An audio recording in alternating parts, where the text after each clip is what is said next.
About to be live.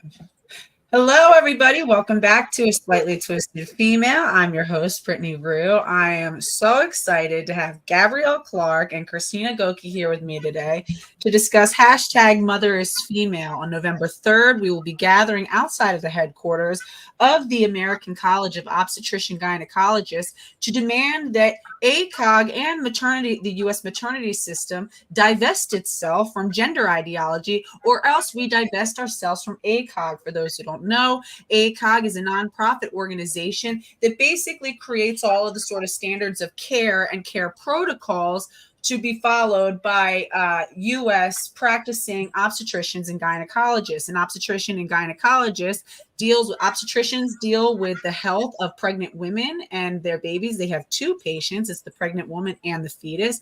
And a gynecologist is responsible for the sexual health of women. There is no reason for a gynecologist or an obstetrician to be dealing in the health of males. They are strictly for female health, and we need to remind them of that. So I want to welcome, ladies. Thank you for coming. Thanks, Brittany.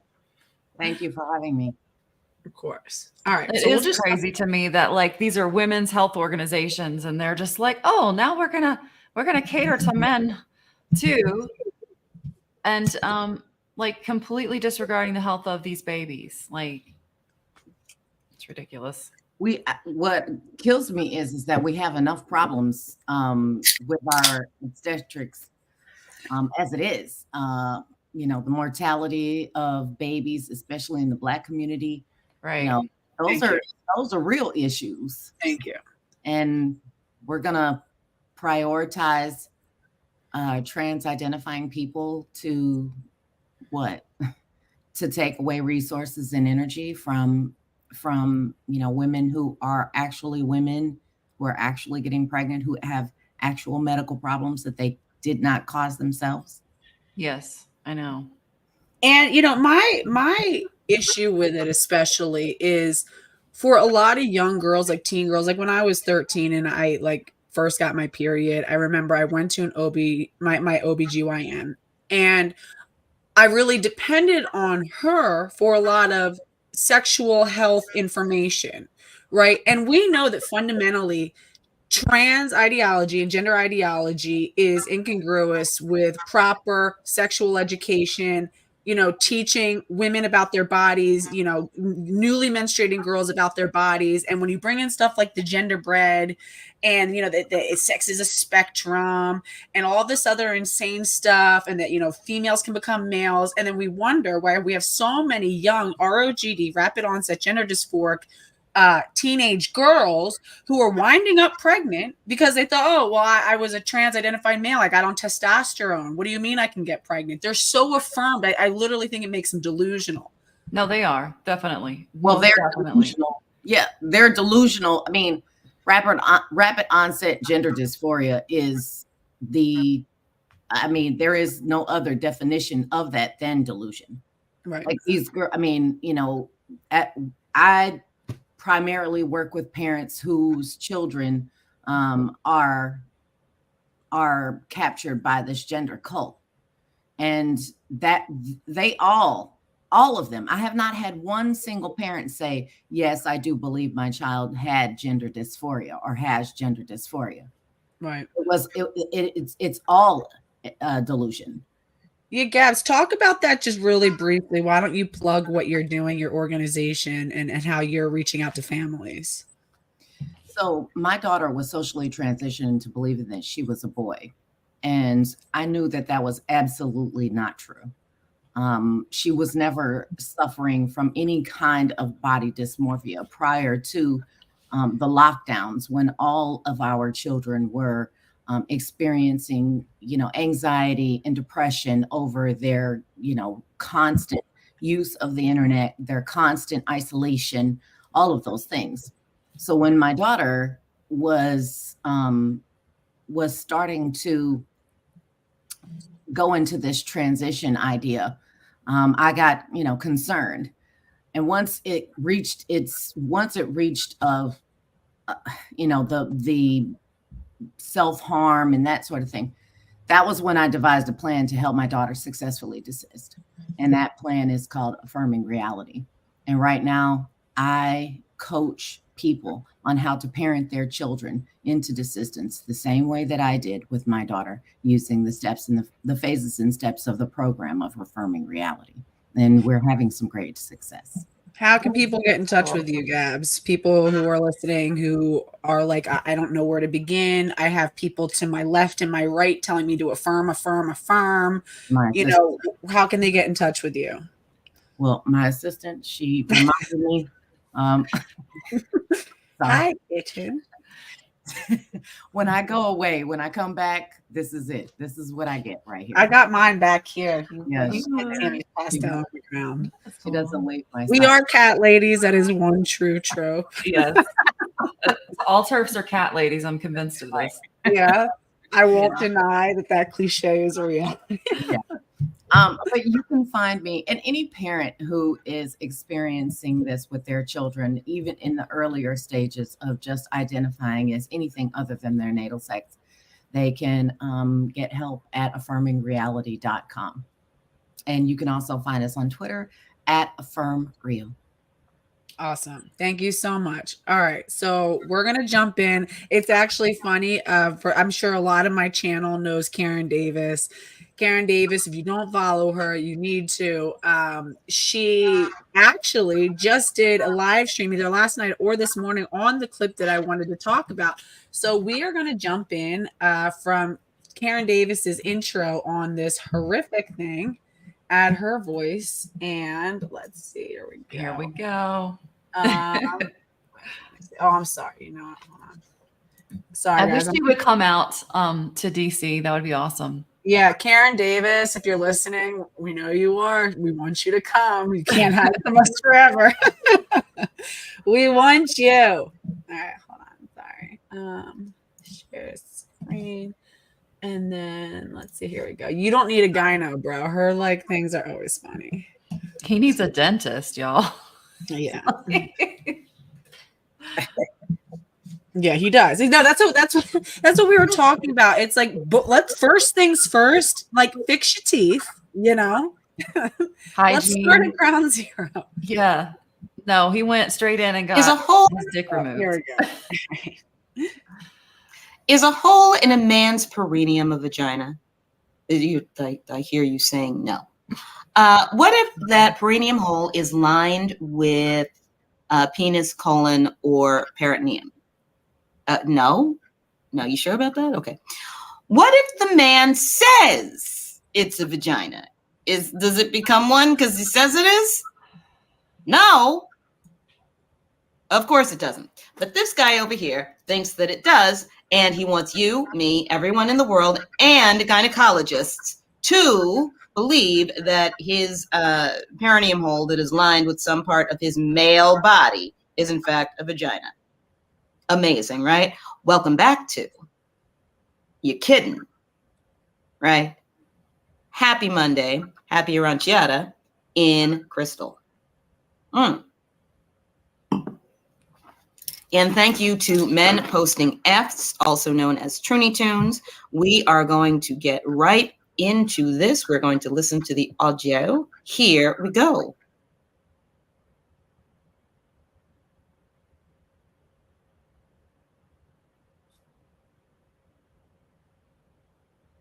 Oh, what happened? Did we freeze up? Oh, I lost audio, Britt. I can't hear you. I can't hear you either. Oh, my bad. I put it on mute while we were playing. All right. So here's the actual. I just want, because the thing is, the audio is better coming directly from here. So, all right, here we go. My vagina functions as, stretches as any other vagina in the world. No. I have the ability to get the same types of infections that everybody else can get. I can get infection. I can get bacterial vaginosis. I can get UTIs. I can get infections like everybody else. Can you get UTIs? That's a completely different infection. When we talk about his obsession with infections, he brings up infections so often. First of all, sir, the vagina, one of the most beautifully, perfectly made organs on the planet, has 7 layers, self-protecting layers and self-cleaning layers. The vagina is such an exquisitely self-cleaning, self-protecting. There's a reason why homosexual men are more prone to HIV infection than, females who have or men who have sex, only vaginal sex, because again, the anus is not meant for receptive sex. The vagina is, and it has so many layers of protection. It's evolved to protect itself from infection, to clean itself, to do so many things that, sir, your inverted penis does not do. Right? I just can't believe that all this stuff he's saying. It's not a vagina, number one. It's a freaking inverted penis pouch. Ugh. Here we go. Gynecologists do more than just deal with a cervix and a uterus and fallopian tubes and ovaries and all that stuff. They do vaginal health too. There is a lot of advanced surgery out there for trans people. Yep, I have to dilate. Dilation and the surgery techniques that some of us use was actually created for those types of women who were born with a vulva and a very shallow vaginal canal. Would you go around and tell them that they need wound care? No, of course you wouldn't. So he's mad because people keep telling them that he needs wound care. Because he does. That's the truth.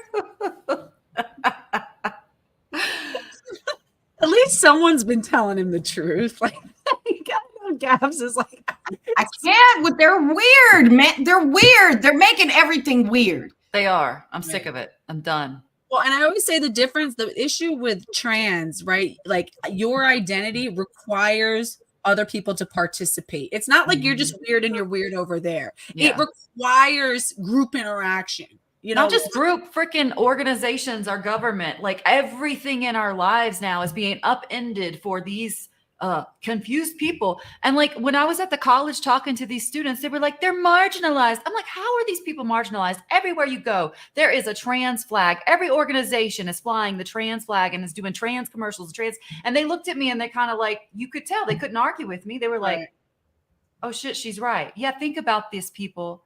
They're not marginalized. And ACOG, we're looking at you. We know that your position is that, your gynecologist, your obstetrician and gynecologist, who you have a responsibility to protect.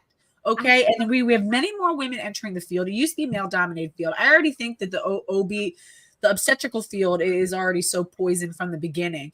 But, in gynecology, you have a responsibility to protect your professionals. And how fucking dare you insist that they sit here and participate with some man's fetish, knowing goddamn well what the hell it is. Yes.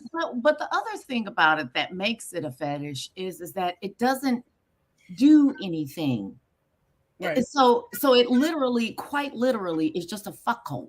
Yes. Yes. I mean, yes. Like that's the thing for me that makes it not a vagina, right? Because a vagina is not a fuckhole. A vagina is a whole other thing. You know what I mean? Like there's a whole other thing.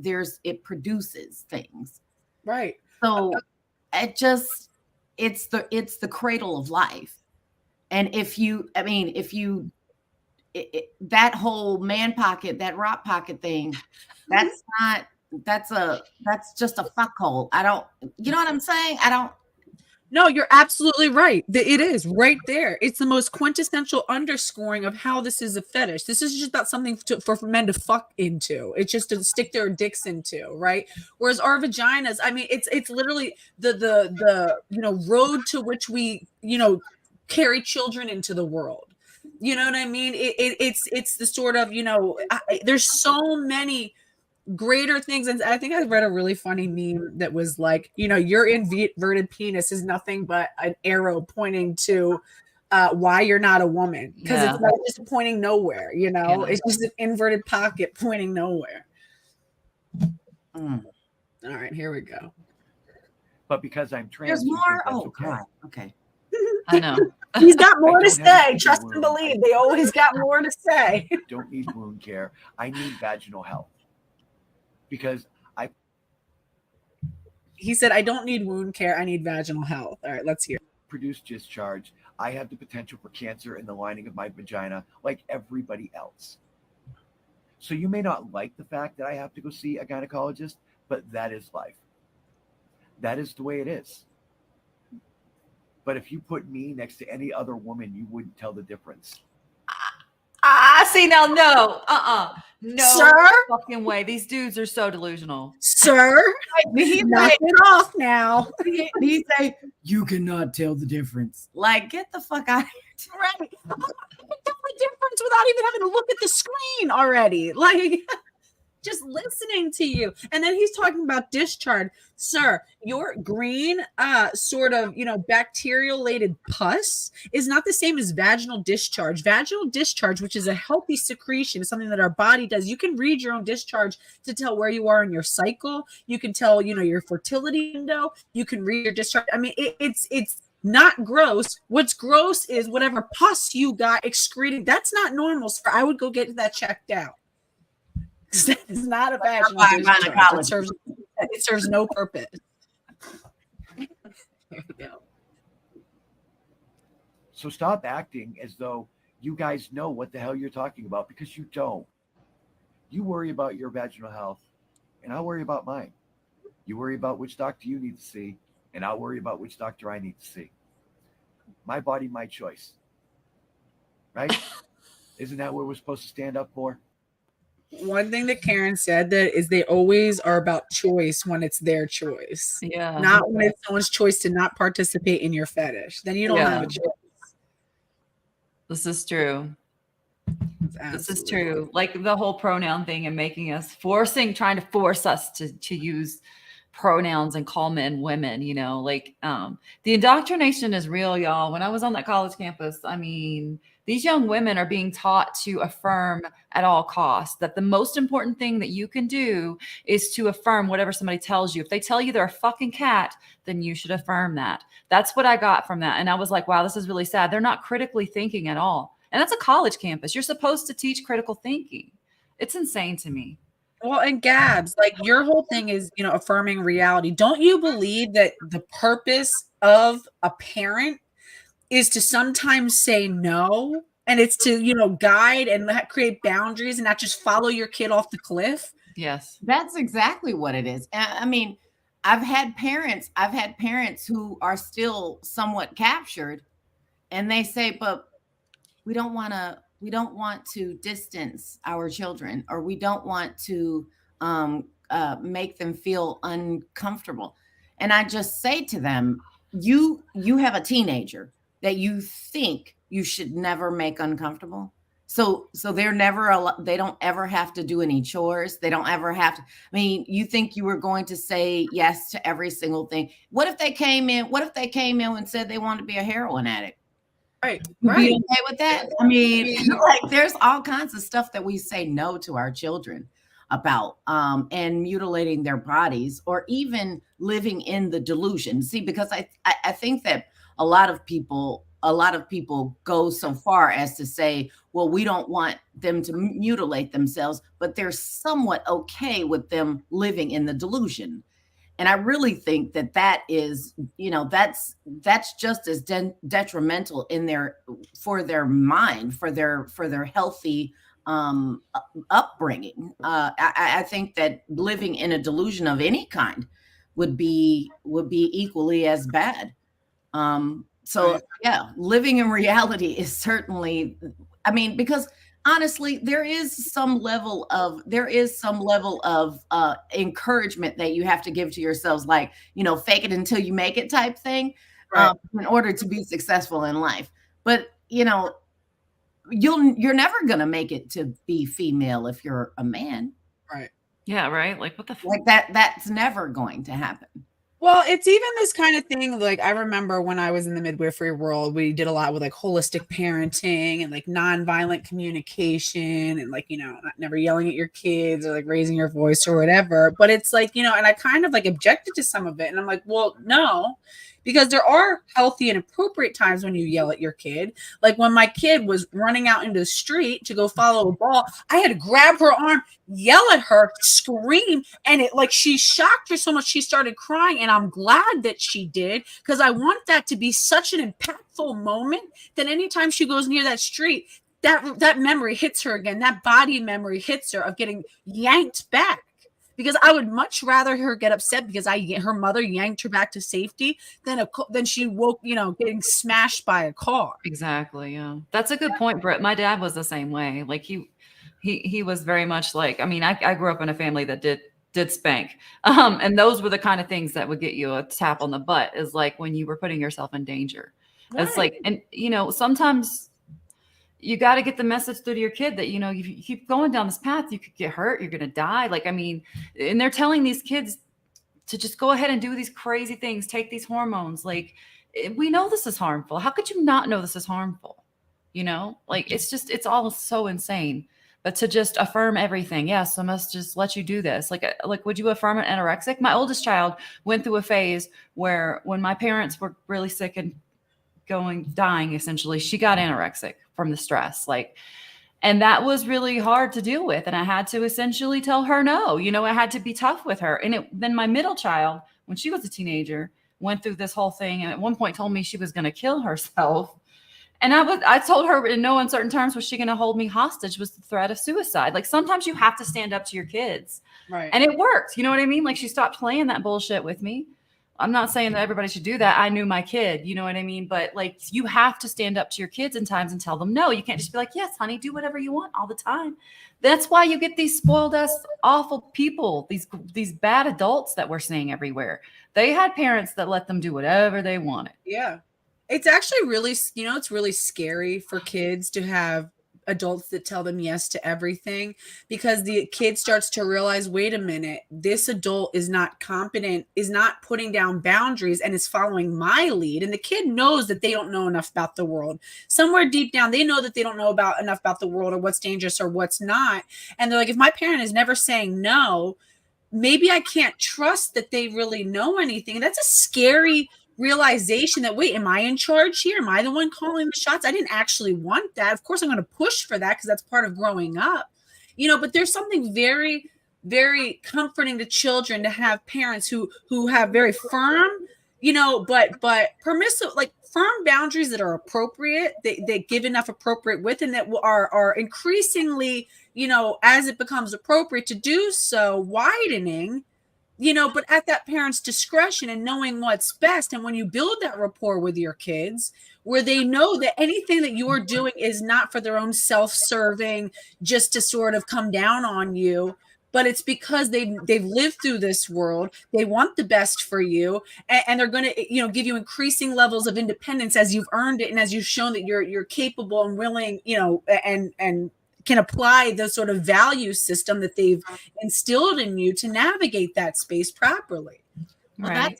that's the kind of thing that I also, because affirming reality it's more than just affirming what's real. It's for parents to effectively parent their children so that their children will come to them when they need, when they need help, or if they're having difficulty. And one of the problems with teaching your children that they can do whatever they want, or modeling that behavior, is that they don't come to you whenever they have questions. They don't come to you for guidance. And so when your children don't come to you for guidance, they always come to you to clean up the mess, then that creates a very toxic environment where there's resentful parents because they have to constantly go and take care of their children's problems whenever they've created these huge problems. And it creates a tension with the children, because the children are like, well, why didn't you tell me that before? So it's just, you're supposed to step in, not only just when there is a dangerous situation, but you are supposed to step in when you see that your children are making detrimental decisions or going down bad paths. And you have to say, well, listen, this is what the outcomes of that are going to be. Are you ready for that? do you want that kind of problem? Because this is what that problem entails. And then let them make the choice. And once they've made the choice, let them deal with the consequences of that choice. So jumping in a dangerous situation and traumatizing your child into not making that choice again, like running into the street, is certainly part of parenting. And you can't just calmly and soothingly your children running into the. They don't get the message because there's no consequence. They need to feel a consequence. Life has consequences. Actions have consequences, right? A lot of these kids now, their parents are like helicopter parents. They cushioned everything. They have saved them from every bad thing. So they don't understand that when you go out and you fuck around, you're going to find out. They didn't get that lesson, like the smack that you occasionally need. I think fuck around and find out, I think, is what I've discovered, one of the most powerful parenting tools that I've ever, it is giving them enough space to fuck around and find out without getting really, really hurt. Like, for example, my toddlers kept climbing on my fucking couch, and I was like, stop climbing on the couch. You're going to fall.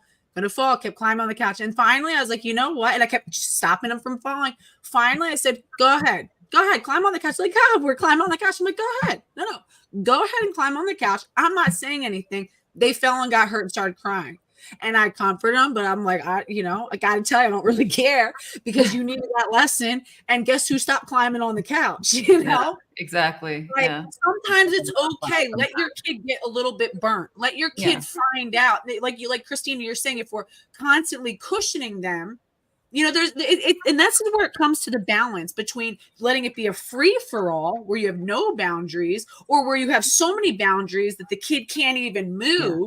You create enough of a boundary that it's like, go ahead and explore. I'm right here watching you the whole time, but you have, go ahead and whatever. And I will give my input. And I've set these boundaries because I know that they're safe for you to explore within them. And they're wide enough for you to experience some consequences in life. That's important. That's okay. That's good. We don't need to protect kids from that. Exactly. That's just good parenting. All right. So I'm going to, just as like a little, and Gabs, and I'm probably sure that you see this when you're talking to parents. And I think where a lot of these parents get screwed up is they think that, they're being told, and we know a lot of these schools and these policies are thus that CPS, the schools, that if a parent is not going along with this, they're scared that they're going to face real consequences, that they could lose their children to the government. The government is stepping in. I know that I did a whole live stream on a school right next door to me, and I'm still trying to get the official policy on my kids' school that they're allowed to socially transition your kids behind the parents' back. They can literally come in. These teachers are talking about having a changing room, a queer dressing room, where you come in, you can change into whatever queer clothes you want. You take on whatever name and pronouns you want. They'll use them at the school, and they'll sit there and coach the child on how to hide that from you. And they'll have a whole group meeting with the teachers and talk about how do we, you've got a code switch, because when you're talking to the parent, you have to use what the parent thinks the pronouns are. But then when you're at school, that's what I talk to the parents about. Parallel language messaging.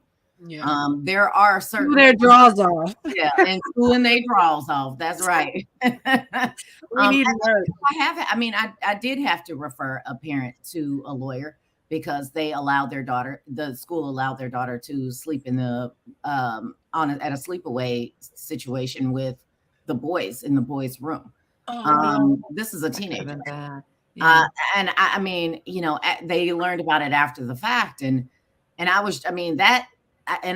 referred them, I said, look, this is the stuff that and not only do you need to take these aggressive steps towards your kid's school, not just for the safety of your children, but you also need to do it to make the schools aware that we're not going to just sit and take this anymore, but also to teach your children, I will go to whatever length. Yes. Yeah. I will go to whatever length. A lot of these, a lot of my parents have moved. One of them is changing countries. This is what it takes in order to keep, but that's what you do to let your children know the seriousness of the situation and that you are not going to relent even when the school or the government say otherwise. You know, and people do need to start suing when they see this kind of stuff happening, because this is how you fight, and this is all part of fighting. Lawfare has been one of the most effective tools in this situation, and lawfare also leads to legislation. So, you know, we need to, you know, start encouraging more and more people when they see this stuff cropping up, whenever their child gets a survey at school that asks their gender identity or asks their, you know, religion or any of those kinds of things. Those are all actionable, and they need to sue their draws off. Yes, every single time too. Yes, and so for anybody too, and any of these parents who are still nervous, because again, it's like it's the cognitive dissonance of being like, well, I hear what you're saying and I agree, but I'm hearing all about the science and that, you know, science supports the trans and all this stuff. And I mean, I could sit here and talk to you for the next 12 hours straight about how real science is being suppressed, how it's being ostracized, how a lot of this is politicized, how there's so much conflicts of interest.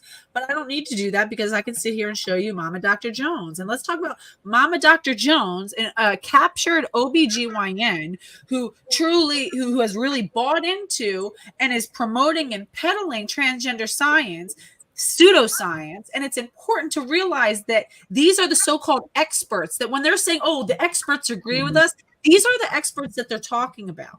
And this is why, you know, parents need to embolden themselves to know that you don't need to be a licensed medical doctor or have a PhD to recognize that this is bunk. Right.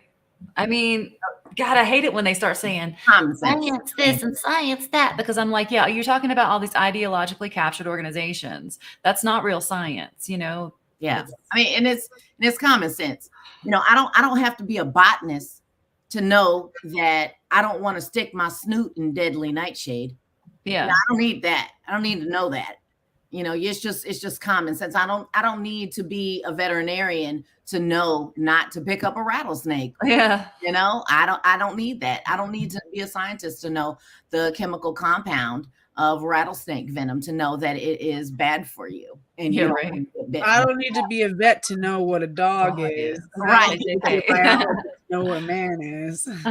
AJK. All right. So let's take a look. So again, this is for parents who feel like they can't empower themselves. And this, you know, ties into, again, we just need to hold these institutions accountable, which is what we're going to be doing on November 3rd outside of the national headquarters for the American College of Obstetrician Gynecologists. We need to hold these institutions accountable to the information and the so-called science that they're spouting, and then also their practitioners. And get these people out.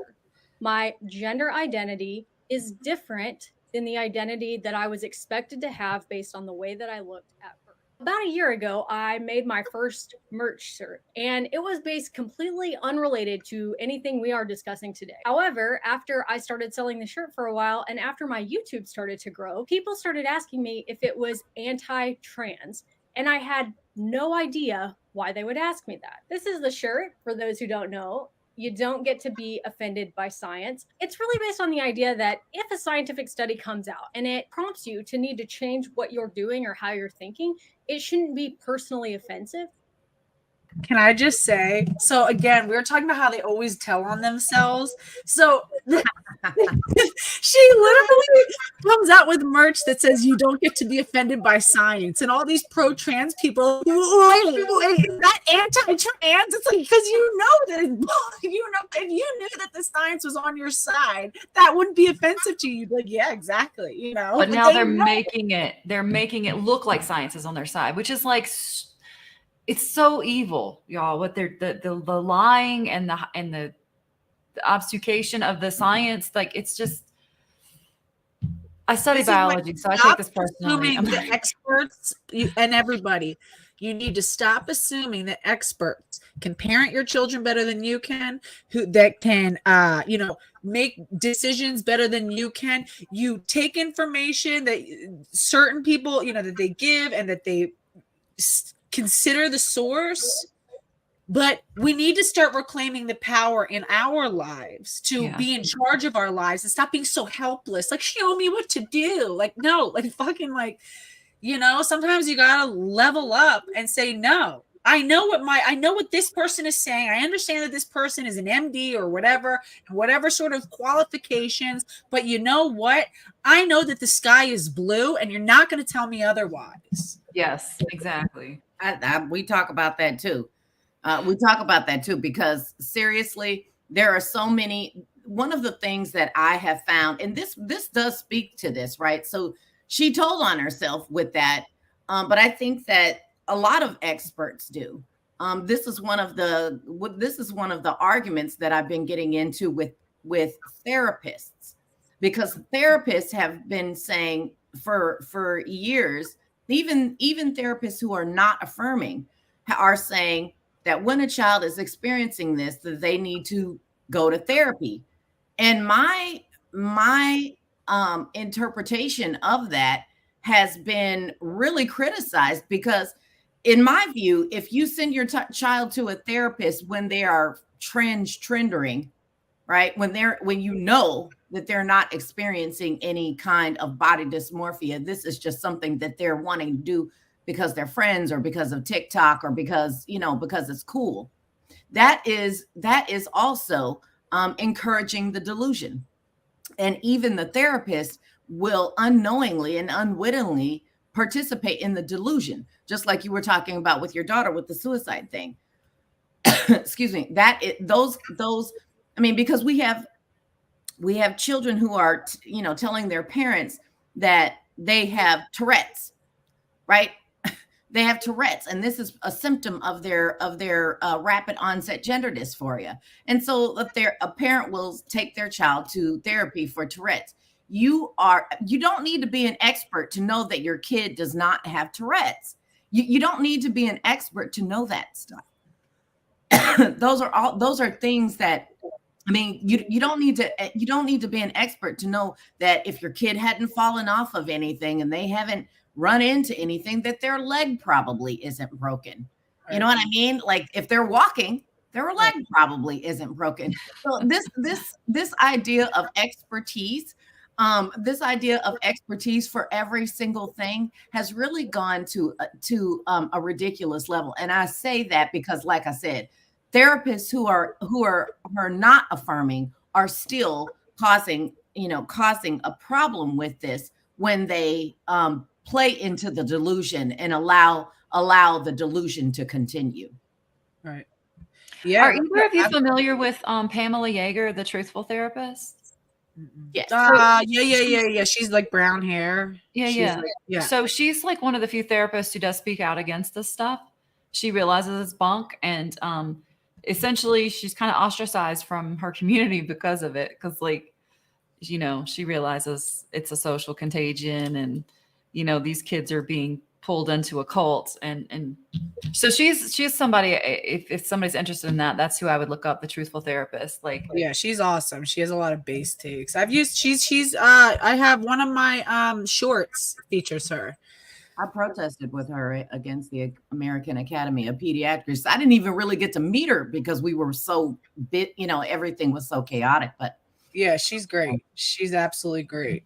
All right, let's see what a captured expert sounds like. Let's take a look. It should just be taken as one more piece of information in your repertoire to try to do the best you can for yourself and your patients. But I still wanted to know why people thought that, even though I knew it had nothing to do with my act. Hold on. This is her complaining about her. Hold on. This isn't the video.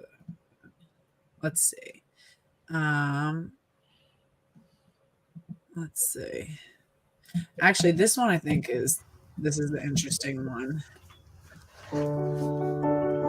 So she's an OBGYN. Hey y'all, welcome back. I'm Mama Dr. Jones, a board certified OBGYN, a mom to 4, and it's everybody's favorite time of the month. Much better than that other time of the month. Thank you for loving my corny joke. I love it too, even though it's overdone. But it's also Pride Month. So instead of reacting to TLC's famously entertaining show, I Didn't Know I Was Pregnant, we're reacting to an episode from the Truly YouTube channel called My Boyfriend Gave Birth and He Didn't Know He Was Pregnant. If you're new here and you want to subscribe, we would love to have you. We talk about all things So to be clear, this is a heterosexual couple where the father is LARPing as the mother and the mother is LARPing as a father. So this is when they're talking about queers are just spicy straights. This is what they mean. Yes. So let's take a look at, and again, and we could talk about the fact that we know that testosterone is a known teratogen, and a lot of these women who are having heterosexual sex while doping with testosterone are walking a very dangerous line with their fertility and with their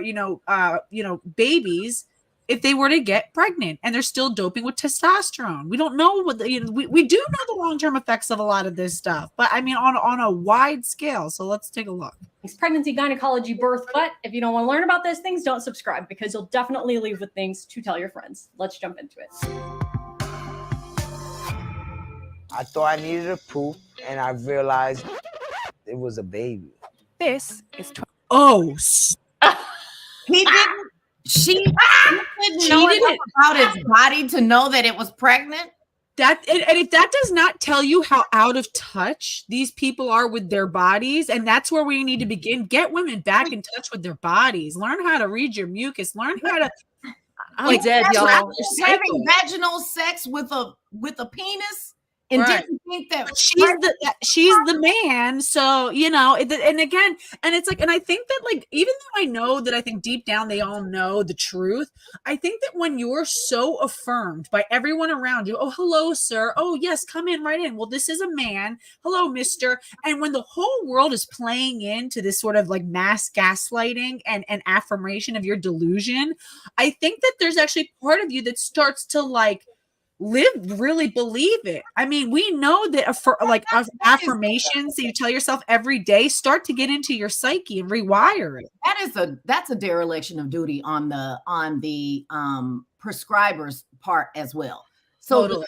Whoever prescribed this person testosterone and knows that they're in a relationship with another person who the opposite sex, right?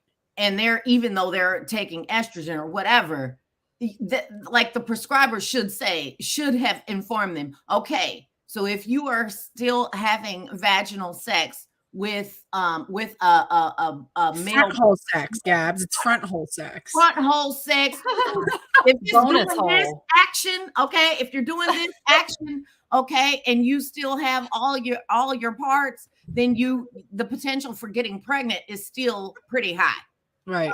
So I'm dead. That goes beyond delusion of the person who got pregnant. That's also their election of duty on the prescriber's part. And check it out, Gabs. So a lot of these people, so these trans-identified females are getting are being legally transitioned to male. So when they have to bill, when they go to the doctor and they have to bill, as far as their insurance knows, their insurance recognizes them as a man.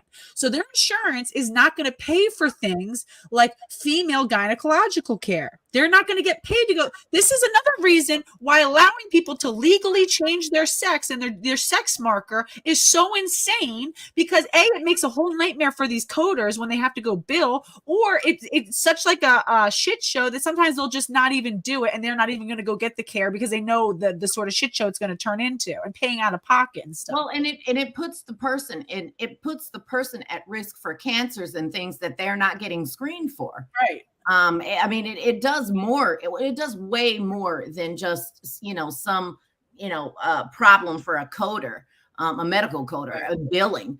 It literally does put these people's lives in danger because they're not getting screened for. You can still get breast cancer if you are taking testosterone and you still have your breasts.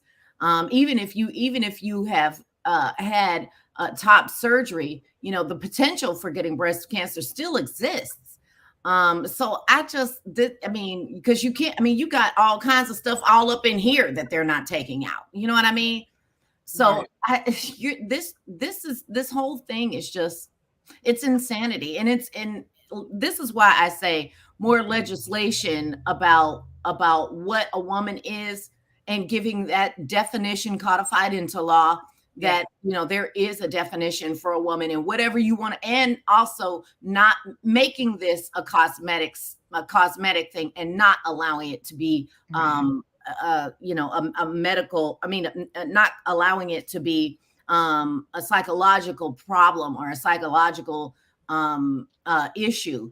Because if you do, as long as you do, it's going to have to be covered by insurance or they run the risk of lawsuits. Right. But it needs to be a cosmetic procedure. Right. So we are trying to define and enshrine the word woman in law, but we're also going to have to define and enshrine female, because you know they're coming for that next. Right. Like there are organizations working on that too. And certain states have in their state laws defined it, but we need to get it done federally, you know, so that it has weight and so that women everywhere are protected. But y'all, I want that soundbite of that chick saying, I thought I had to poop or whatever. Yeah, I'll send you the link. Yeah, anybody who doesn't already follow Christina Goeke on YouTube, do it. Her edits are like so good. So yeah. Let me tell you something. I have never had a poop that felt like a baby. I've got 5 babies. Right. I've got 5 babies, and I ain't never experienced that. That's it's never just been how you didn't feel like, it's like crazy. Like you're so out of touch. And I guess, well, I know testosterone messes with their cycle. So I guess they didn't think twice when they weren't getting it. But then it's like, I mean, so they're dopey. So again, this baby was doped with testosterone, a known serious teratogen, the poison, the entire time. So let's hear how this all turned out. 27-year-old Nino. He fell in love with 22-year-old Jocelyn. I'm transgender. And I am also transgender. Nino didn't know he was pregnant until giving birth to their son, Julian. He didn't know he was pregnant. We realized that he was actually pregnant because he gave birth. So let me explain a little bit about what they're describing about their lives. So Jocelyn is a transgender woman, meaning she might have the parts to get someone pregnant, like sperm and a penis. Might? No. Let me help you out, Mama Dr. Jones. He does. Again, obviously. And just a reminder that most, upwards of 90%, they say it's 86. I think it's more than that. I think it's like 95, but they say, you know, 86 to 95% of trans-identified males still have their penis. Now, I'm sure, I feel like it's probably even more than that, honestly. So when everyone's thinking about these men coming in women's spaces, they're always imagining the cute little Blair White types. Who Blair White still has his penis, you know, little Blair White types who have undergone bottom surgery, and she couldn't be a threat to anybody, and No, look how tall that man is. Okay, look how broad his shoulders are. That's a whole ass man, and yeah, he's fucking and. She got pregnant, so we can answer that, Mama Dr. Jones. Stop playing dumb. We know that you got to sit and pander to this. She may have. He does. Come on, bro. Like, knock it off. Is a transgender man. He potentially has the parts to get pregnant and give birth, like a uterus. I think this is a really important point because some people don't know how to refer to someone who's transgender. And that's okay. If you're just here to learn, I think we should be okay talking about that and teaching that. So people who are trans are referred to by their gender, meaning you don't refer to them by whatever was assumed to be their gender at birth, because their gender may not align with the sex that they were born as. If they are a transgender man, that means they were born with parts that looked like they would be a girl, but they weren't. And if they're a transgender woman, that means that they were born and assumed to be a boy at birth, but as they grew, they realized that they were not. The easiest way. Okay, and we're wondering why these young trans-identifying females, these ROGD females, are winding up pregnant because they're getting sex education from idiots like this. This is all so retarded. I'm sorry. No, it's the opposite of what we tried to do with sex education. We tried to make people more aware of their bodies so that they know how to prevent pregnancy. Right. And this is just going, I mean, we are progressing backwards in the most ridiculous way. It's another reason everybody needs to stop. And if you haven't figured it out yet, like, yeah, my kids are in public school. Luckily, the public school system that my kids are in is one of the top in the nation. And I'm heavily involved. My sister's heavily involved. My parents are involved. My sister and I are on both PTOs. We coach stuff. I mean, we are very involved in that school. I go to the school board meetings, like nothing is getting past me. And, so it's like, if you're going to be sending your kids to public school, be on top of what the curriculum is. You can ask for the curriculum. You can opt them out of things. And if they don't like it, like Gab says, sue they draws off. Okay. Use lawfare. Like she said, I love that. Lawfare. We are entitled to our legal system. Do not think that, oh, I don't have enough money, I don't have enough knowledge, that these are not available to you. There's public interest firms that don't take any money, and they're just dying to take your case. Take your case because they want to create as much precedent as possible. And I think part of the reason why this has gotten to the degree that it has is because so many people like this would prefer not to take the legal route because they don't want to rock the boat. But the problem with that is that the other side is taking the legal route, and they are setting precedent that will affect us all. So if we don't counter that, then we just have to go along with whatever the precedent is that is set. So it's it's incumbent upon us to fight this back on every front. You can't, the protests aren't enough, all of these things are not enough. And look, let me tell you something. Doctors can be stupid too. Doctors still should understand biology. Right. I know. At a minimum, especially a physician, at a minimum, you literally, the most introductory course is anatomy and physiology. You have to take it before you're even allowed to start applying to pre-med programs. It's insane. Let's hear what else the good Dr. Mama Jones has to say. The way to remember this is that you want to refer to them as the gender that they are, not the gender that someone thought they would be when they were born. Hope that makes sense. The couple are now worried their son will be judged because of his parents.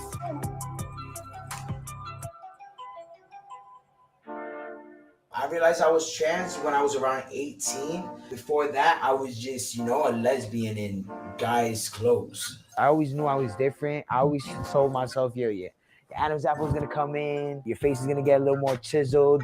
I was always expecting it to happen. I live like a man. My girlfriend lives like a woman. We take hormones. Have you noticed how the women, the females, are always a little more based in reality? Like the men will full blown say, I'm a biological woman. I am a woman. But it's funny because I'll hear so many more men will identify as trans women and biological females and all this sort of stuff. But the trans identified females, the women will sit there and call themselves trans masc. Or did you hear what she just said? She goes, well, I live as a man. Not I am a man. I live as one. It's like, there's always, it's like, because I think as females, we're so much rooted in our biology and affected by our biology more than men are. And I think, I don't know. I don't know what it is. I've just noticed that they'll use terms like trans masc that are slightly. I honestly think I think that is one of those things that you can't escape from as a woman, right? You can't escape your biology. We're reminded of it monthly. Every time. We're reminded of it. Right. And not only that, but, a lot of the times our bodies work against our own best interests sometimes. You know what I mean? So we have to deal with it. If you're a man and your dick gets hard, cool. You know what I mean? Like they don't hate that. You know what I mean? You know what I'm saying? Those are all things that, if they sweat and they get, all of the stuff that it takes to be a man. They don't necessarily hate that stuff, right? But all of the things that it takes to be a woman, we have to do things because our body makes us have to attend to it. Men don't have to attend to their bodies in the same way. But also because because the men in this scenario have gotten they've exhibited such an arrogance about it. I was in a space where I was listening to trans identifying males who can pass as women say that TERFs were being unrealistic and not allowing for nuance, and the nuance by having by allowing women, trans identifying males who are passing into their spaces. And this was the thing that he said, even when I see one of those autogynephilic males in the women's bathroom and they come in, I think, what arrogance. And I'm like, fool. I was just Right. Isn't it crazy? And when I had this whole debate about, you know, the true trans. Everyone, just for the record, every single one of these dudes, whether an AGP or whatever, thinks that all the other bad people are the AGPs, that they're the real true trans. Yeah, right. We're the right ones. We don't want to hurt you. And I'm sorry. Challenge a man about who thinks he passes and see how that turns out. Even the dude in the last clip we just said, well, I'm just like any other woman. You look at me, you couldn't tell the difference. Sir. Yeah. Come on now. Like, Yeah, please. Sir, will you stop it? My vagina. Yeah. But they believe it. I can't with that. My vagina. Yeah. Oh. Like, bro. Yeah. So y'all, I think we just have to keep pushing back on this whole idea of trans, period. There is no such thing as trans, and that's my hashtag till I die. No such thing as trans. Fine. Period. I mean, I transsexual, fine, but it's a choice. You know what I'm saying? I'm like, I still don't agree with that. Yeah, because it implies that you're changing your sex. It's right. You didn't change your sex. You just mutilated your junk and like, go ahead. But like, that's what I'm saying. Transvestite, whatever it is. Transvestite, I would accept. It is. Okay, fine. Transvestite. Clothing. Whatever. You had a cosmetic surgery. Yeah. I mean, and I don't feel like, hey, listen, I don't feel like you should, you can do whatever you want. You can do whatever you want, but it shouldn't be pushed by doctors and well, and I always say, whenever people talk about getting rid of these surgeries and taking, I remember, people was like, oh, we want to get rid of the surgeries and all this sort of stuff. And it's like, I get on the fence about it. Cause on the one hand, I want to stop doctors from performing these, but I also believe that, like people, we don't need more government restrictions on citizens, but I don't think that these doctors should be allowed to take, their Hippocratic oath and use it to deceive and profit off of the bodies of mutilating the bodies of mentally ill Americans and whoever else. That's why I say, if you're claiming that you have a psychological problem, then that should immediately disqualify you from being able to have any surgeries like that. So that's why I say they should make it so that if you are identifying as trans and that is your psychological problem, then you should be immediately disqualified from being able to Period. And if or serving in the military. Do it if you want to do it. Bring that back. If you want to have this cosmetic surgery, fine, but you pay for it, and you pay for all the. You pay for it, and we're not going to recognize you in law. If you want to have a fuck pocket because dudes, you want to let dudes fuck in your other fuck pocket, and you want two of them and whatever. Like, bro, like go ahead, like just do it, fucking over there. It's got nothing to do with us. It's not a vagina. You're not a woman. Leave our words alone. I believe that honestly, the correct terminology for a quote unquote trans woman is actually a trans male. You're a male or transmorphous male, right? It's a male who has transitioned parts of his bodies to take a morphology that is different than what he was born with. It's an extreme cosmetic surgery, and it identifies that he's still a male, and you're just transmorpheus, like you just. Whatever, bro, just leave us alone. That's all we want. Just get away from us. Don't do it over there. Get away from us. Let's see what Mama Dr. Jones, the panderer, has to say about this. In a million years, I would ever imagine I would get pregnant. This is why I always say in my videos, if you have the parts to get pregnant and you're having sex with someone who can get you pregnant, you should be worried that you're pregnant if something changes or you won't even acknowledge what those parts are or use proper terminology. If you're using things like front hole and all this sort of stuff, how do you expect anyone to be able to follow along? And there's no consensus. You guys are all just making up this, speech as you go. And you're wondering, why are all of my patients just, getting so confused. Fucked up? Yeah. Confused. They don't know what the fuck is happening. And a lot of these people are not the brightest bulbs in the box, y'all. Like, poor thing. Or something's going on. I realized I was trans when I was young. I used to literally wear like my mom's clothes, her lipsticks and stuff like that. I would have never thought that growing up I would be like able to be a woman or become a woman. Not. How I've always felt. Jocelyn and Nino met 4 years ago and haven't spent a day apart since. We met on like this dating website that is for like people like us. Their love story is cute, but that baby is freaking adorable. I can't get. I feel like the baby's tiny. Am I the only one? If you cared about that baby at all, I don't know, hold on. You would be so concerned that it was just doped with 40 weeks of daily testosterone. Intramuscular testosterone. That's no joke. You know, how dare you? 3 days before giving birth, Nino didn't know he was pregnant and instead thought something was very wrong. I felt like I was dying. Right, babe? I was telling you I was dying, and then she was rubbing my back. She was like, don't worry, everything's gonna be good. And I went to the bathroom, and I was like, babe, I'm on my intestine. I was just calling the ambulance. She was so shocked though before she called the ambulance. She's like, what's going on? And I seen her leg, and I was like, oh, I said, Oh my gosh. So not only did he not know he was pregnant, but he went to the bathroom and was bleeding and there was a foot sticking out. So we've talked about this before. This is called footling breach. And I don't know. She had first of all, this woman, and this is what I mean, and a lot of these ROGD or these trans identifying females, once they go through this sort of birth, it changes them. She had an unmedicated footling breach home birth. I'm telling you, see that woman, see they're crying as she talks about it. Those chemicals have changed her brain forever, and it might take her a little while for her cognitive dissonance to catch up, but she is full-blown a mother. I'm sorry. That changes your brain. She had an unimpeded natural home birth. And I'm telling you, she's crying as she talks about it, that her brain is forever and changed. She's a mother fully and completely. And she is no matter what identifying out of that at home. And that was like having an unassisted birth.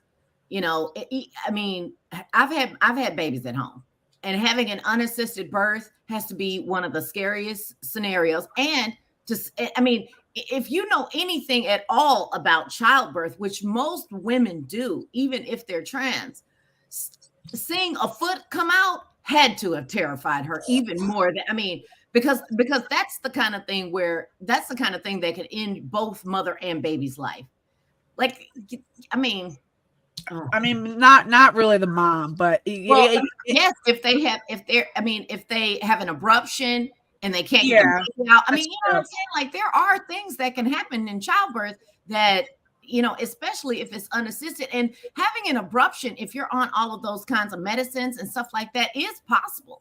Yeah, absolutely. We don't exactly, and we don't know how these medications that they're taking you're absolutely right. Are going to impact. I mean, yeah.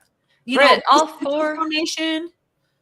four of your births were unassisted, weren't they? No. So my first one was in the hospital, and I labored I was 23 years old. I labored at home, and I remember my husband took the day off of work, and I was like, yeah, I think I'm in early labor. And it was great. We went for a walk. I was laboring in the bathtub, and I was like, okay, I think it's time. Like, it was starting to pick up. I went to the hospital, like, oh my God, you're 8.5 centimeters. You have to dilate to 10. I was like, oh shit. They're like, wow, yeah.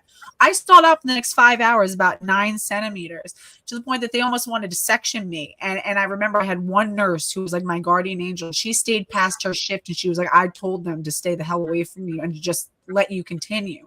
I eventually had my baby, but I was like, had I stayed home, I don't think I would have. What happens is when you go into a weird environment where there's a bunch of lights and they're asking you questions, they're hooking you up to stuff, your body starts dumping stress hormones. Stress hormones are antagonists to things like oxytocin, which are smooth muscle contractor, which is what causes us to have contractions, right? So it's like, just from being in that environment, your pregnant, your labor can start to. That's an intervention. Start to slow down. Yeah. So then after that, I had a midwife assisted home birth with my next son, and then my next two were my next one after that was accidentally unassisted. Well, my ex-husband was with me, but then my very last one was just me and my cat. And I remember I couldn't get my husband to wake up. And I was like, you know what? I was like, fuck you then. I was like, I'm going to just go hang out in the bathtub and I'll just do it alone because honestly, I don't need your annoying. Oh, wow. It was great. That was a really transcendent experience to be able to, because my last baby, I almost did have alone. And let me tell you, I had one baby at the other baby's birthday party. Oh my God. Wow. I love it. I labored through all of that. And because, I'm a widow, so I was alone for that baby. And, I even made like meals for the next few days. You know what I mean? Made this big giant, meal and all of this stuff so I could labor in it. And when I called my midwife and I told her, I think I'm okay though. And she was like, no, I think I better come. And my 8-year-old son is the one who caught that.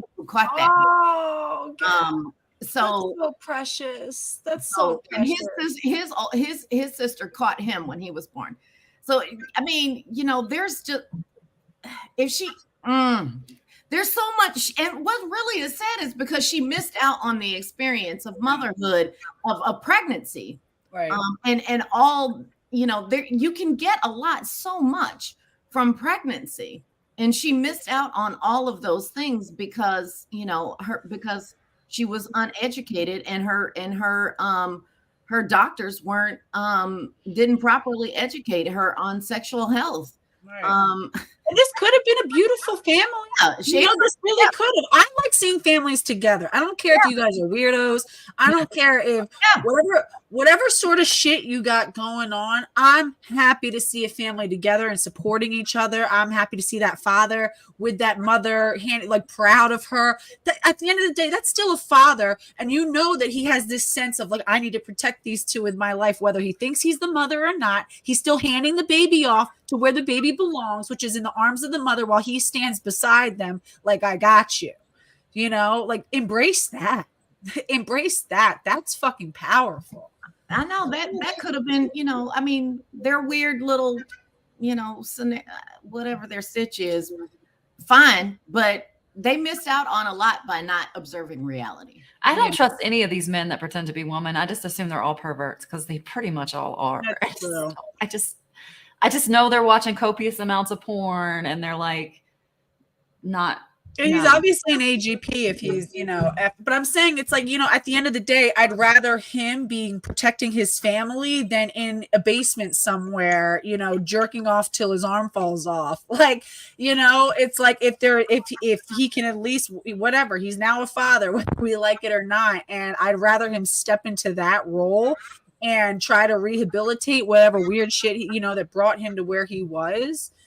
I don't know. Honestly, I kind of feel like some of these dudes just need to be forced sterilized. There's all kinds. I'm not against all kinds of scenarios that force you to grow up, right? Observe reality when you have a baby.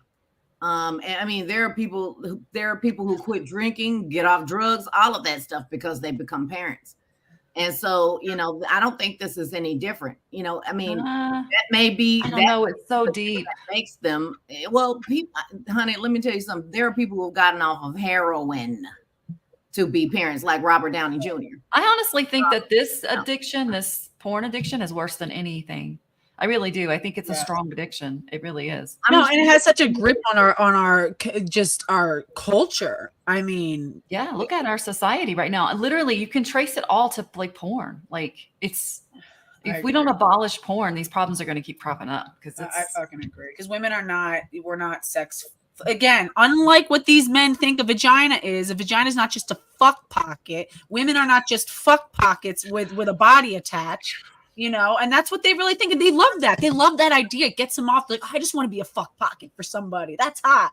Yeah. They're like, that's not how women think. I want to be ravenously wanted the way that I ravenously want to, impede the boundaries of other women. I want someone to do that to me. I want someone to objectify me. That's what excites them. And it's bro, ew. That's why we'll never be the same. I can't with these, I say, All right, let's see what else this wonderful doctor has to say. ACOG, we're coming for you. You think we don't know? Oh, and also the midwife who showed up with my unassisted birth. We did a bunch of births together, but she was the one who showed up to help me. Like, I don't play about the placenta. The placenta is how I know I can bleed out, and I'm not trusting my husband to give me a bimanual uterine compression. So I still made sure I had a midwife. Like, I knew I wanted to go unassisted, but I still had a midwife in the clutch for when it was necessary. And I told her, I said, I'm not pushing this placenta out until you get here. So she's the one who I just interviewed, and she's coming to ACOG, and she's a true radical Abby. midwife. Yeah, Abby. Yeah, I love her. Yeah, she was great.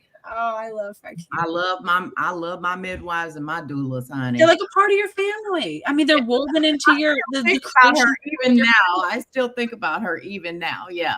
My one midwife is such a horrible bitch, and I love her. It's so funny. Abby and I she was my trainer, so I've worked with her professionally, and she's just like mean.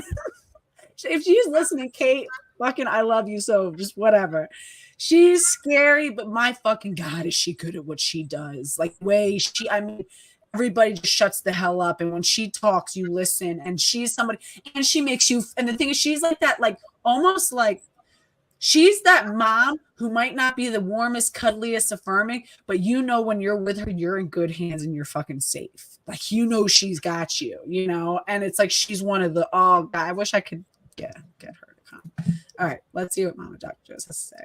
How far along the baby was in development, but that's dangerous no matter what. Footling breech, there's some debate. Should we be delivering more babies breech? That's up for debate. We're not even going to go there. Footling breech is extremely dangerous because what can happen is as the baby comes through the cervix and its legs are out, it can move through, and that everything under the shoulders is the smallest part of the baby's body. The head is disproportionately big compared to the baby's body. So what can happen is that the cervix can be dilated enough for the whole body to come through, and then the baby's head can get stuck. And in that is also stuck the umbilical cord, which can cut off circulation and cause severe brain damage. So it can be very, very, very dangerous for a baby to be born in the footling breech position. And this gives me extreme anxiety as an OBGYN, like thinking about someone calling and relief. For alive after that, like all this, me feeling like I was dying and stuff. And then after I pushed him out, it was a relief, you know? They found out I was at a full term with him, even though he was unexpected. It's like, now that we got it, want to do it right. I just to protect him. I've not always wanted this, but like it's something that I never thought that could happen that I did kind of want. Being on hormones, you never know if like you could reproduce or anything. It is true that hormones sometimes can make people less likely. See, they really believe this is what happened. They really believe because they were doing this trans medical care and they're getting all this idiotic information that this wasn't a risk. And now look at this child. And listen to this guy. He's like, maybe you're right, Christina. He's like, I didn't really know if this is something that I want. I guess it's cool, bro. Like, yeah, pretty cool now that we're here. And this, the mom, of course, is so fully in her motherhood. She's crying. She feels it in her body. I mean, the way she's talking about her birth story, it's like, my God, it was this. You know what I mean? Like, again, no matter how you identify, especially when shit like this hits the fan, you step fully into your female and your maleness, and it becomes so obvious. That's why I think that these people can be brought back. Like, I mean, listen, I coach parents. One of my parents transitioned her own child when he was 2. Oh, and she realized that she was fed a line of crap. But I mean, that's why I say I do believe that people can come back. But I think that it is going to take a lot of rational and reasonable people to give them a soft place to land and give them the seriousness of their lifestyle, truthfully and honestly. Yeah. I still have faith in guys like this. Because I do have to. I mean, I think that we can have appropriate, like Christina, trust me, I hear you, right? I hear you. I'm a hardliner. I hear you. I hear you. But at the end of the day, I'm very like family first. And at the end of the day, this guy is this child's father, and this guy is the father of this mother's child, and they are still vulnerable. And if there is a way, if there is a way to like kind of reintegrate him into reality and let him that's transformative. I think when we get really dangerous men are men who don't have any direction. No, they don't feel like they're needed for anything. They don't know what their purpose is. They don't know where to sort of funnel their masculinity or funnel that sort of sense of, like rather like protect my family from these outside dangers. Then they start directing their, rage into the home and things like that, when it's really supposed to be everything. But you're supposed to create like an elephant circle around your family and project that shit outwards. There's enough threat out there to deal with. You don't ever direct that back into your home. That's the opposite. You protect your home from that sort of stuff. And I just think that like, that's when we get into really dangerous, these sort of like disgruntled young men who are sexually frustrated, who don't know where they belong in their own lives and their family. But women, we're already so born into our role, because as soon as we become pregnant, a father has to be coaxed into fatherhood and sort of trained into fatherhood and brought into fatherhood. As soon as a woman gets pregnant, she's a mother. And the lifestyle already begins to change. It forces you. You get sick. You start having to change your diet habits because your body makes you change it. You don't even have a choice. You get sick if you don't do it. You get sick if you try to stay up late and go party. You take a sip of alcohol, you're throwing up. Your body's like, bitch, you're done. It's time to switch it up. I have, like, seriously, I have more faith in this guy coming to the realization and saying, because let me tell you something. Remember that viral video where this guy was like, they out here raping everybody. They're gonna rape you. They're gonna rape. Remember that guy? Hide your kids, hide your kids. Yeah. When he saw raping everybody out here.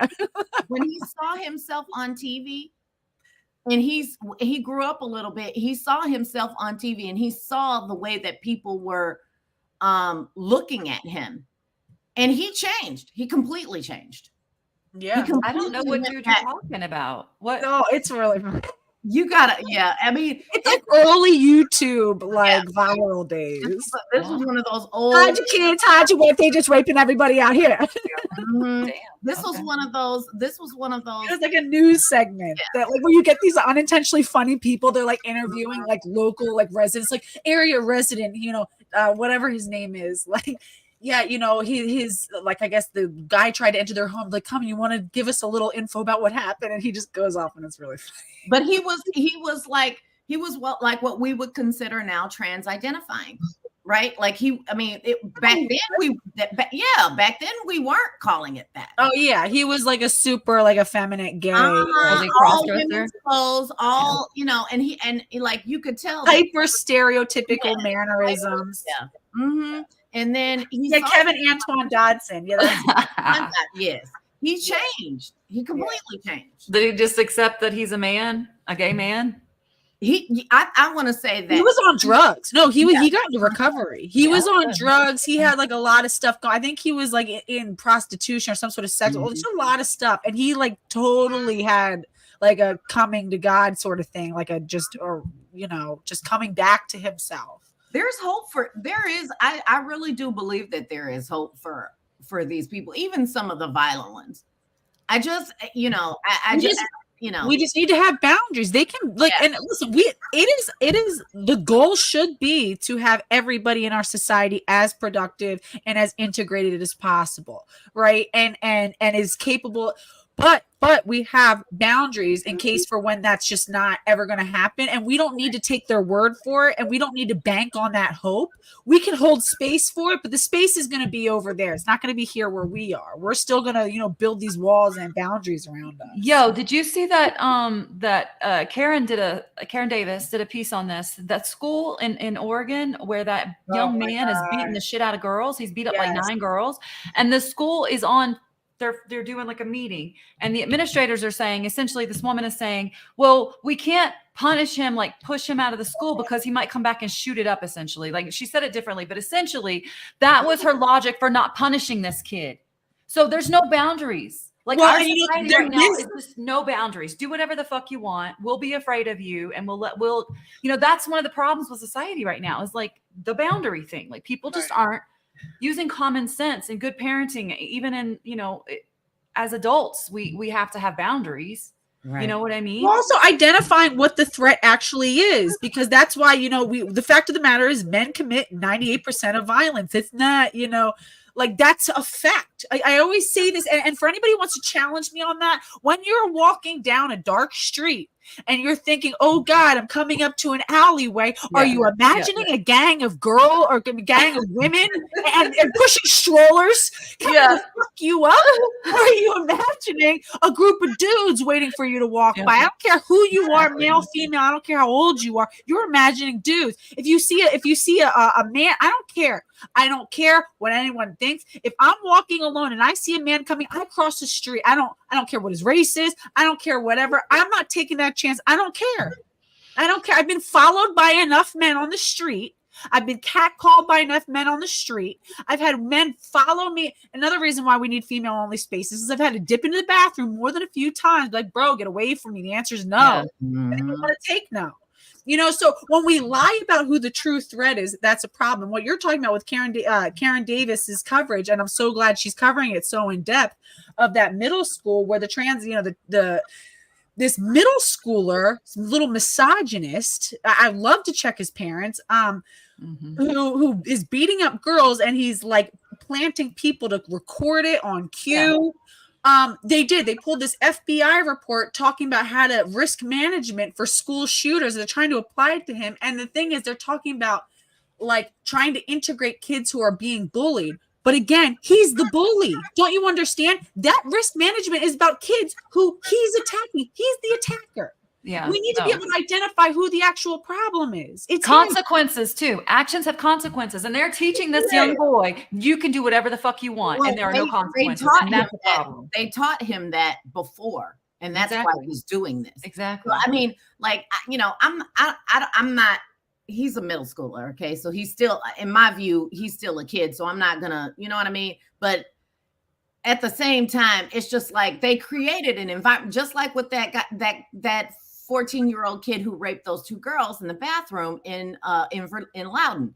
They created the environment to allow this to happen. They created the environment to allow for this child to lose his mind. And, you know, instead of giving him the direction that he should have been getting, to you know, be fully embodied in his masculinity and understand it and learn how to channel it. Instead, you know, they warped his mind and allowed for this to happen. Right. You know, because there are, you know, I understand the violence and everything, but at the same time, you know, this is still a kid. And they should have done their job. Right. The people should have done their job, and this would not have happened. Yeah, I mean, the parents and the adults in these kids' lives are a big time responsible for creating this issue, because they're teaching these young men that there are no consequences. Do whatever you want. Impunity, right? They can act with impunity. That's bad. It's more. I mean, even, you know, sans consequences. They're teaching them to hate themselves. And even if there are no consequences to even if they don't do anything wrong or do anything bad, it is still creating an environment of self-hatred and even misogyny for these young they loathe women, definitely. Well, I also think too that this is sort of where trans ideology and feminism, and I don't care which branch we're talking about, this includes radical feminism, and this is a critique of, you know, radical feminism. I think where they both agree and they both get things wrong is this idea of, you know, oh, gender roles are let's totally abolish and eliminate this idea that certain genders have different responsibilities. And the fact of the matter is that no, men are bigger, you know, men and women have biological different realities. With those realities and sometimes with those gifts come different responsibilities. Okay. If men are bigger and stronger, if boys, you know, then you should not be hitting a girl. Okay, you have a responsibility to restrain a woman. Even the issue, you know, and I the whole, you know, DAGs thing and stuff. My not even to bring it up, but it's you know, Christine. I think we should just put the shit on a woman. Alone, okay? It wasn't her. She was not the one to get involved. It's this dickhead guy. It's not Christine. It's also but it's like, you know, but this whole idea, like, of course we do have gender responsibilities and roles, okay? You know, and as a man, if you impregnate a woman, you fucking right, you have a responsibility as a man and as a father, and that's a gendered role. You don't get to sit there and lay around like a mother who's breastfeeding, you know, should and has a responsibility and a privilege to, should be breastfeeding, healing. It's like these men pretending that like, oh, you know, I have postpartum depression. Bro, will you get up and get back to work and provide for this family? Let this woman go breastfeed this baby and get the hell out of here. Like, you know, the problem is, and when we don't teach these, you know, these young men that, oh, you can not only do you not have a responsibility as a young man to not put your hands on young women, but you literally are a young woman, so you can rumble with them too. And that's why I've always had a problem when they're talking about, oh, it's only AGPs that are a risk. You know, the true transsexual, homosexual transsexuals that are essentially just hyper effeminate gay men are not a risk to women. Yeah, they are, because those men are usually the first men to start swinging on women because they think they're one of, I see it all the time. I see gay dudes swinging on women thinking like, oh bitch, okay, you know, let me pop off my nails and all this shit, and the hyper, you know, caricature, and they think it's all good, and it's not, sir. You're a whole man. Sit the fuck down before we get someone to sit you down. Exactly. You know? No, they'll brag about, I'm going to beat up cis women. They, you know, they use that fucking word cis, which I hate. Elon made it a slur. This whole, you know, the whole, and I think that it's a complex issue, but, you know, I have 4 sons. So, you know, my position on a lot of this stuff is that, you know, we're not teaching our sons, that gender roles are okay and that they should aspire to be a good man. Right. That is creating, you know, this nightmare that we're seeing. Yes. But, you know, I do feel like, you know, that has fallen on, you know, it falls on men's responsibility as fathers. But, you know, so much of this, I feel like is, you know, it's being pushed by women. And, you know, and too many women are, you know, okay with feminizing their boys. And that turns into a violent outburst, you know, and I just, looking at all of this stuff, and I am not one of those people who's ready to say, you know, they can't be brought back. I see, you know, doing what I do, I see people change all the time. So it's, you know, I mean, I never thought that I was going to be able to bring my daughter back. You know, I never thought I was going to be, I always thought that there's always going to be some part of her that is still gone, you know, but this past weekend, she went to homecoming with a 6-foot-tall Catholic water. Oh, her homecoming pictures were so cute. You know, guy. He wore his cowboy boots and a big old cowboy, you know, belt buckle and everything. And it just, you know, she picked the most manly kind of guy you could possibly pick.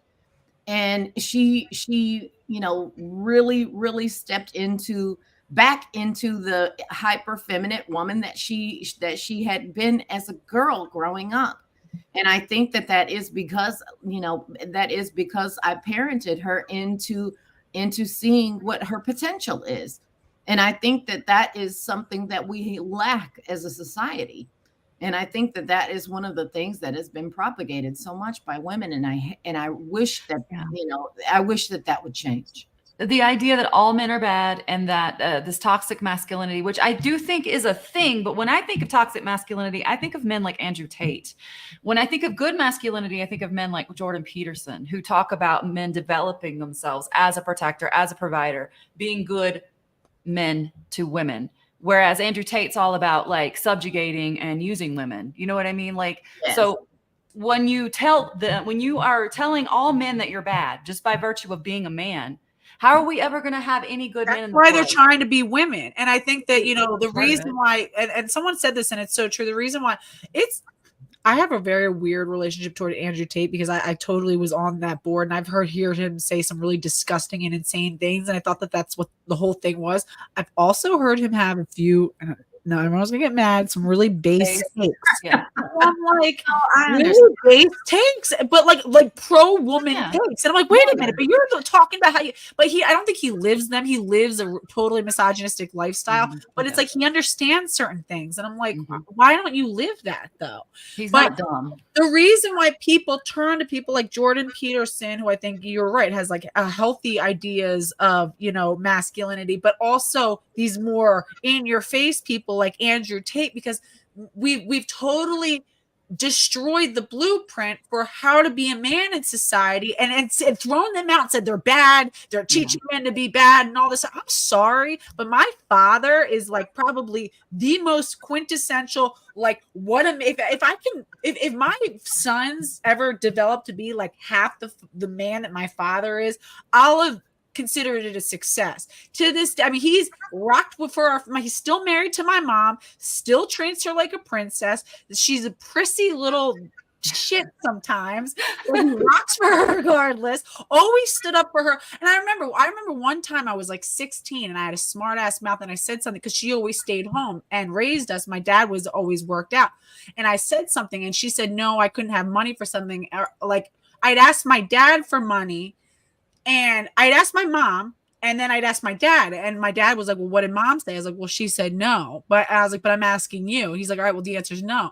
And I'm like, well, why does it matter? Because you had already said I could, as long as she said it was okay, and it's your money. He goes, hold up. And I remember he like sat me down. He's like, first of all, if you think I would have ever been as successful as I was outside of this home, if it wasn't for what your mother was doing inside of this home, you need a reality check. If I had to leave work every single time one of you guys got sick, or whatever, he's like, your mom was handling our taxes. Whenever we were getting overcharged for something, she's the one on the phone. She's the one taking care of everything. He said I would have never been able to just sit and focus on what I had to do if it wasn't for everything that your mother was doing at home. And it's like, and so, I mean, and to this day, I mean, he coaches my son's game, like teams. He's still involved with us. He's still, his favorite thing in the world to do is really just be with his family and be involved in our lives. And it's like, but he was always like a man's man. He's 6'5". He has a big, strong voice.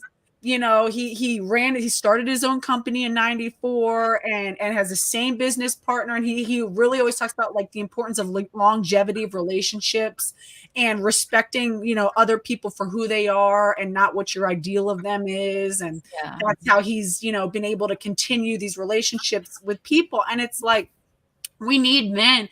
I'm so grateful that my boys will have that sort of role model, and even my ex-husband's, getting his shit together, whatever. Like he was a high functioning person at one point. He used to work on Wall Street, was, just kind of got weird for a little while, but it's like getting back on track. But I'm just glad that they have a variety of men. My brother is a great example of what a good man is. Die for his family, provides for his family.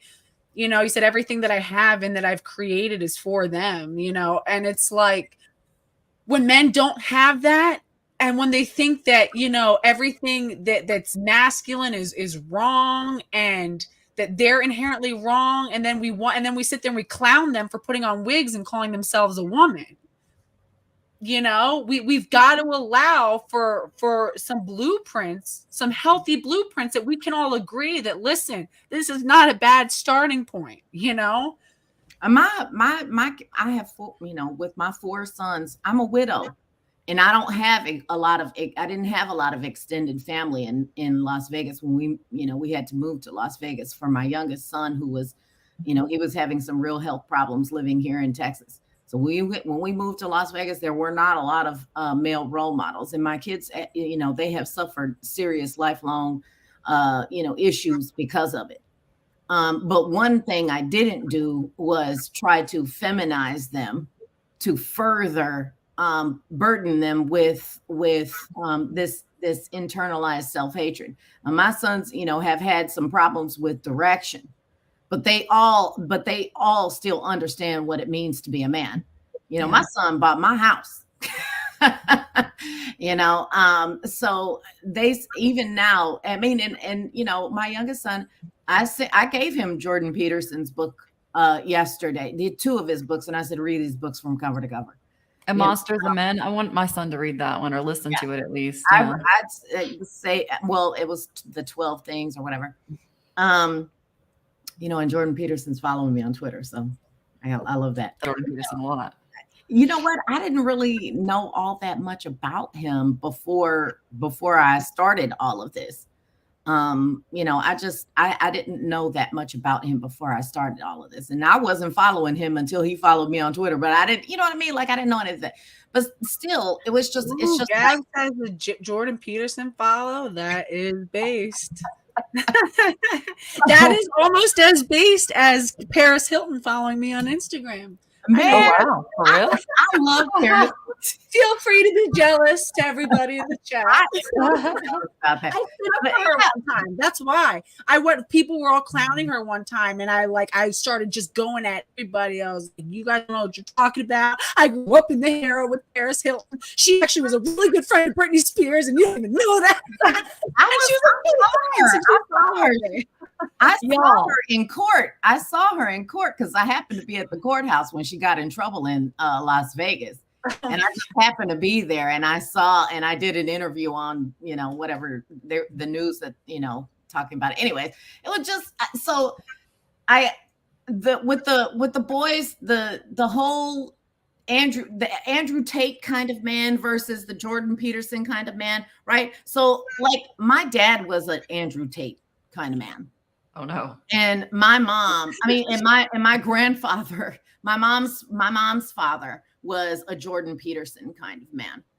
And so, you know, having both of those role models, as you know, for myself, made me realize I would, you know, and listen, if my dad were still alive, my children would not be allowed to, you know, hang out with him alone. You know what I mean? Like he just, you know, they would not be able, they'd have a relationship with him, of course, but they wouldn't be able to just spend lots and lots of time. My grandfather, on the other hand, you know, that is the person who I would have wanted my sons to, I even named one of my sons after my grandfather, not my father. I named my son after my dad because I love my dad. Because I understand that, you know, there's, you know, all kinds of masculinity, just like there's all kinds of femininity, but I want to model the kind of behavior of masculinity that is going to protect and provide for women. Yes. And so, you know, even with my sons now, they didn't get the role models, but they are becoming the role models for the future generation. You kitty cat. You kitty. I told you, we're all turkeys. This is my good boy. He protects us. He's like, look, Zeke, my cat Zeke, he's from down the bottom in Philly. He's like from like near the Philly Zoo, which is like kind of an area. And we got him, and man, he's like a tiger. He'll go out when it's pouring rain. He has a dog door that he uses. He's always out lounging outside. And we had this situation this summer. We found like a little nest and it had a bunch of baby birds. They're like cute birds. And I was showing them like my girls, but then the mama bird, it was starling, kept like swooping us. I was like, okay, everybody, we got to leave baby birds alone. Mama bird is not having it. But like every once in a while, I'd be like, all right, we can take a quick peek, but we got to leave. And then one day I saw the bird, like the mama bird, who was always watching and swooping us, laid out dead in front of the thing. And I was like, Zeke. And like, he's sitting there all proud. He's like, yeah, mama bird won't be bothering you guys. He's like, that pesky bird shouldn't be bothering you guys. And I was like, no. A cycle of life. I know. I was like, I really appreciate you for like trying to protect your family, buddy. But like that was not it. Like Dad, kitty. He's like, this my family bird. He's like, yeah. He's like, oh yeah. He's like, I left her out here so you can check it out. shouldn't be bothering you anymore. I was like, no, this poor mama, bro, she tried so hard. I was so sad. I was sick. Hey, Britt, do we want to look at that ACOG, like their Instagram and like how they really quick, because I know that Gabs has got to go in a second. And then I want to make it under 2 because I so appreciate you going over with us. Let me see. Yeah, ACOG. So just to bring this all back around. So Christina, the lovely Christina Goeke, will be anchoring for us at ACOG. And Gabrielle Clark will be joining us. So I'm so excited about that. ACOG, Instagram. This will be our third protest together. Yeah, I know. It's going to be a good one this time already. And it's like we need to tell these are these are the gatekeepers, the sort of holders of female health in this country. We absolutely need to keep gender ideology the hell out of it. So wait, hold on, let me give you. I love that. Being a woman is my birthright. Is that like at your store, Gabs?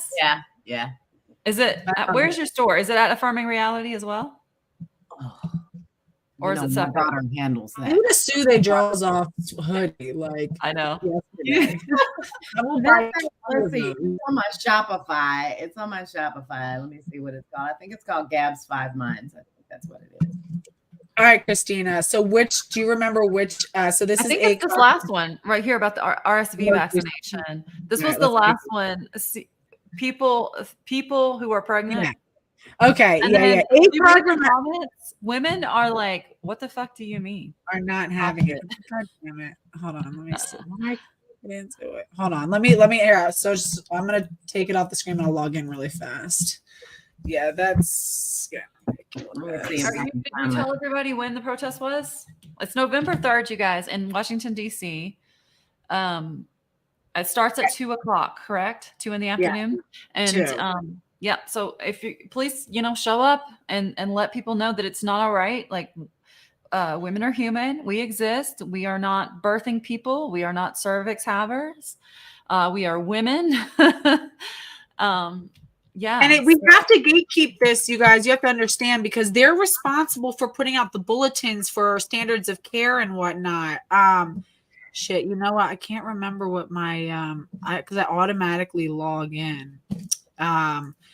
So I can't remember. I'm sorry. We'll have to just do a side on that. But the thing is, it's like if they're responsible for putting out the bulletins, how can we trust this science if they can't even understand fundamentally, what a male and a female is? And again, I don't trust them if they're going to sit there and advocate for medicalization of women's bodies who they're supposed to be protecting, which will destroy their fertility. It's going to destroy the fertility of women. It's going to destroy the the bodies of these babies who are being born. Taking testosterone, like you said, is a teratogen. So they're like literally risking birth defects. And doesn't that one child have like a heart murmur from the one you showed like a couple, like last week or something? You did a video on this woman who thinks she's a man and she gave birth.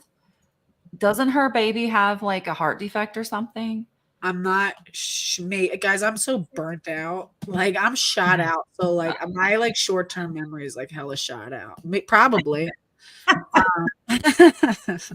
probably talked about it for 2 hours and I have no recollection. It's like it'd be like that sometimes. Let's see. Improving OB/GYN care for transgender non-binary individuals. Transgender, non-binary, and gender non-conforming individuals often face discrimination in healthcare settings. Research shows that many are unable to find competent, knowledgeable, and culturally appropriate healthcare.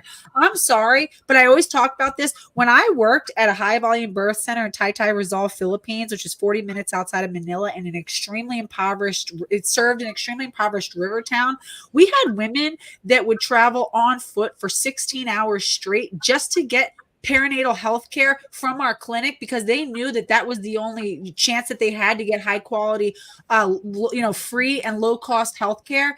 And we're worried about these these females, these women who are mad that nobody will call them sir.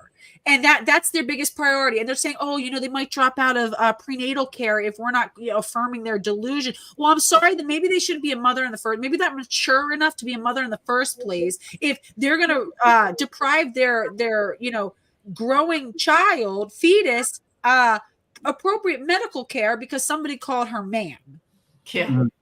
Like, let's see, training models. So yeah, training modules. And again, they do continuing education. So a lot of these OBGYNs are required to do continuing education on this weird, religious pseudoscience, because that's what it is. It's some cult, religion, gender identity and care of transgender and gender nonconforming patients, preventative care for transgender, gender nonconforming patients, gender affirming treatment and transition related care. How is that related to being an obstetrician gynecologist? It's not.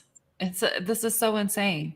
Like Gabs was talking earlier, we already have issues when it comes to like maternity care, huge in our country, and yet this is what they're choosing to focus on. Welcome to the third CREOG module on caring for transgender and gender nonconforming patients for the obstetrician gynecologist.